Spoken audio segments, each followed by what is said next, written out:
Hello everyone, welcome to the Organizational Theory and Design course. Today we'll continue with Chapter 8, Organizational Culture and Ethics.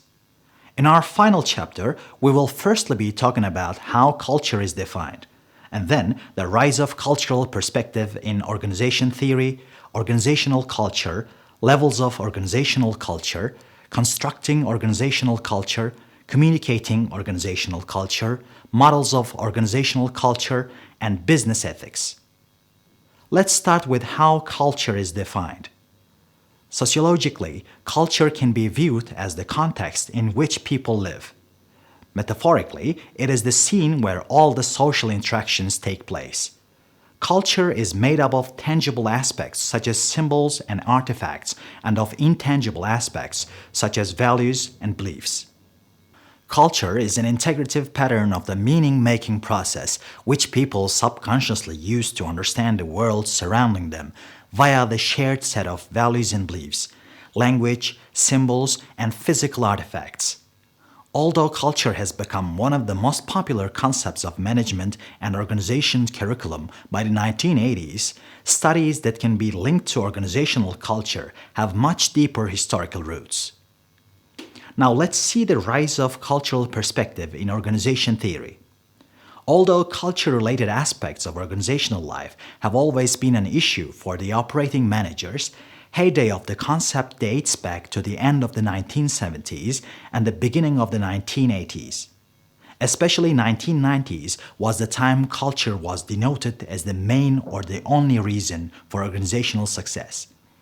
Today, these exaggerated expectations attached to culture in organizational life seem to be balanced, but culture is still one of the main avenues through which scholars are using for understanding organizations.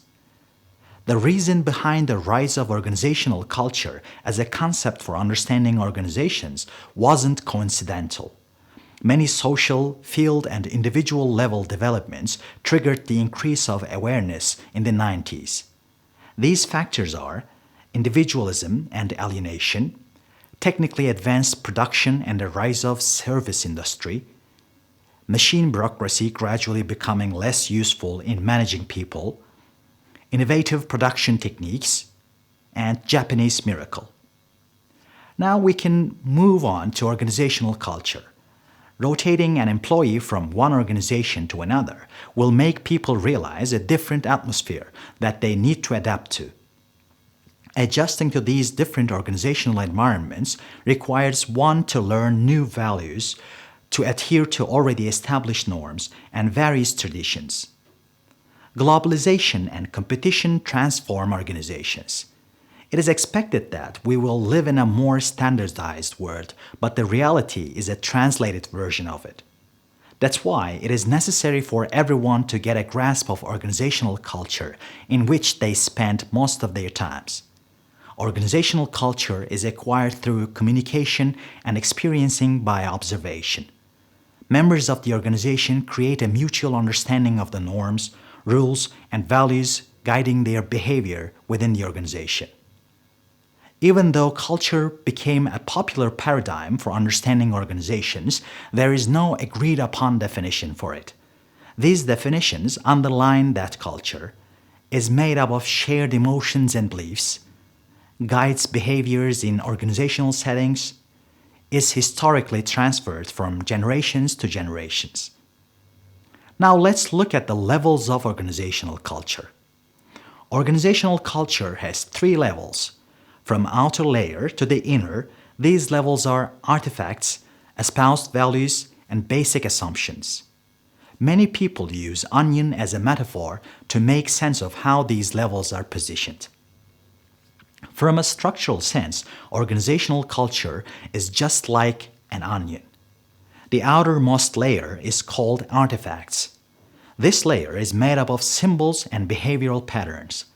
The layer in the middle is called espoused values.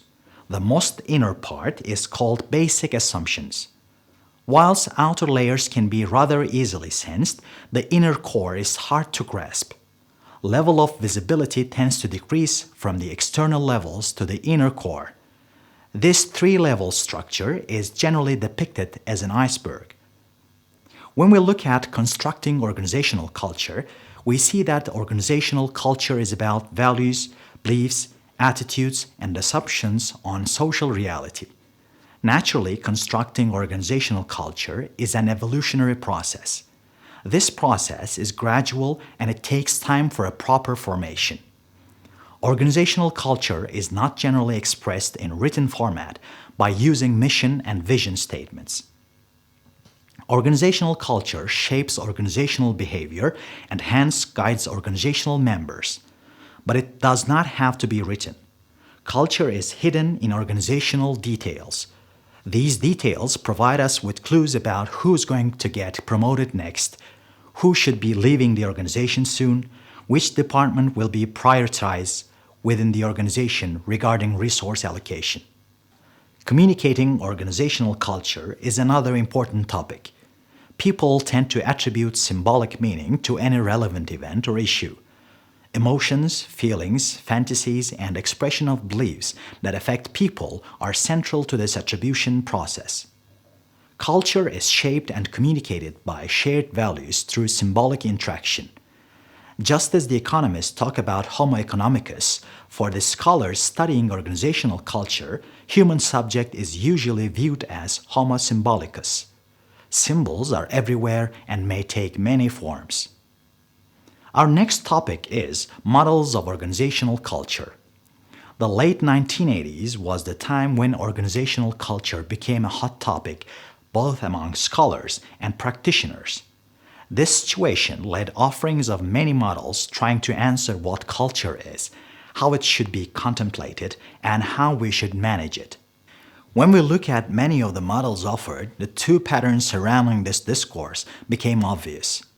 One of these streams offers a universal solution and ubiquitous cultural values that are valid and supposed to be working effectively in any organizational setting. These models, generally labeled as one best way models, where the description of excellent organizational culture is presented as a panacea. Before we end this chapter, it is necessary to make a connection between organizational culture and ethics. Ethics and organizational culture overlap in many ways. Ethics is to do with good and bad, or right and wrong.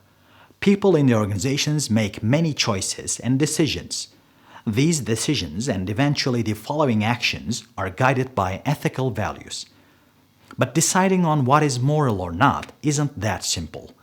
Ethical decision-making is easier said than done. Societal, professional, and individual factors influence business ethics. Therefore, it is highly sophisticated. The underlying logic is that personal and organizational interests may be overvalued and found to be attractive. That's why sometimes managers make wrong or bad decisions. This is called moral hazard. Ambiguity over the relationship between ethics and organizational performance is also noteworthy.